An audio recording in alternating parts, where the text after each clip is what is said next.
माँ बाप को दुख मत दो।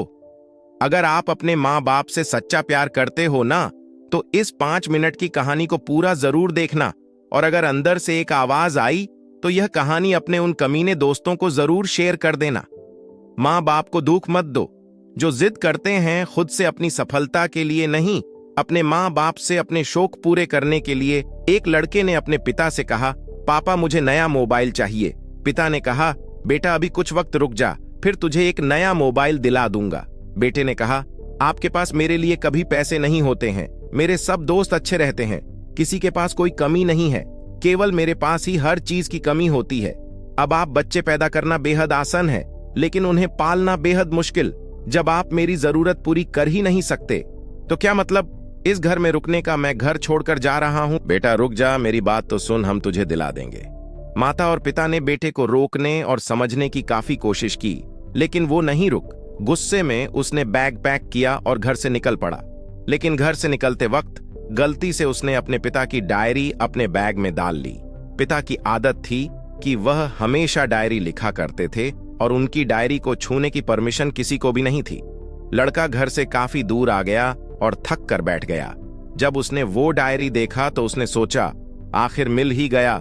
खजाना आज पता चल जाएगा कि मेरे पिताजी ने कहां कहां दौलत छुपा रखी है और उन्हें किन किन लोगों से पैसे लेने हैं।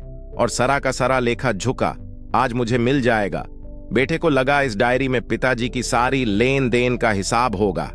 जैसे ही लड़के ने उस डायरी को पढ़ना शुरू किया, उसकी आंखों से आंसू बहाने लगे। डायरी की शुरुआती पन्नों में बेटे को जो बाइक दिलाई थी उसका हिसाब लिखा था, जिसकी ईएमआई पिताजी अभी तक चुका रहे थे। दूसरे पन्नों में उसके कॉलेज की फीस और एडमिशन का कर्ज लिखा था कि इन इन लोगों को इतने पैसे वापस देने हैं। और सबसे आखिरी पन्ने पर लिखा था कि बेटे को अब मोबाइल दिलाना है, उसके लिए मुझे कौन कौन उधार दे सकता है। उन सभी लोगों के नाम लिखे हुए थे। बेटे ने जैसे ही सब पढ़ा, वो पागलों की तरह रोने लगा और रोते रोते दौड़ता भगता घर आया। जैसे ही उसने घर आकर देखा तो उसके माता पिता एक कोने में बैठकर रो रहे थे। बेटा अपने पिता के पैरों में गिरकर रोने लगा कि पिताजी मुझे माफ कर दो। पिता ने कहा, बेटा तू मत रो, तुझे मोबाइल मिल जाएगा। बेटे ने कहा, पिताजी मुझे आपसे कुछ नहीं चाहिए, मुझे पता चल चुका है। आप इस डायरी में हम लोगों से क्या छुपाते थे।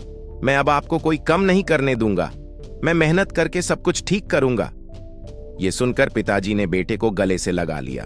दोस्तों, माँ बाप अपना पूरा जीवन, अपनी पूरी खुशी अपने बच्चों के लिए कुर्बान कर देते हैं, लेकिन कुछ बच्चों को लगता है कि माँ बाप ने उनके लिए कुछ नहीं किया। वह कभी आपको अपनी समस्या नहीं बताते हैं, भले ही वह कितनी ही बड़ी समस्या से गुजर रहे हो। रिश्तेदार भी उन्हें निशान दिखाते होंगे तो भी वो सह लेते होंगे, लोग भी ताने मारते होंगे तो भी वो सह लेते होंगे, लेकिन आपसे अपनी समस्या कभी शेयर नहीं करते, क्योंकि वो आपको कभी दुखी नहीं देखना चाहते हैं। अब आपका फर्ज बनता है कि अपने माँ बाप को अच्छी तरह से रखना और उन्हें सुख देना, ताकि वो भी अपने जीवन का बचा हुआ समय सुख में गुजार सके।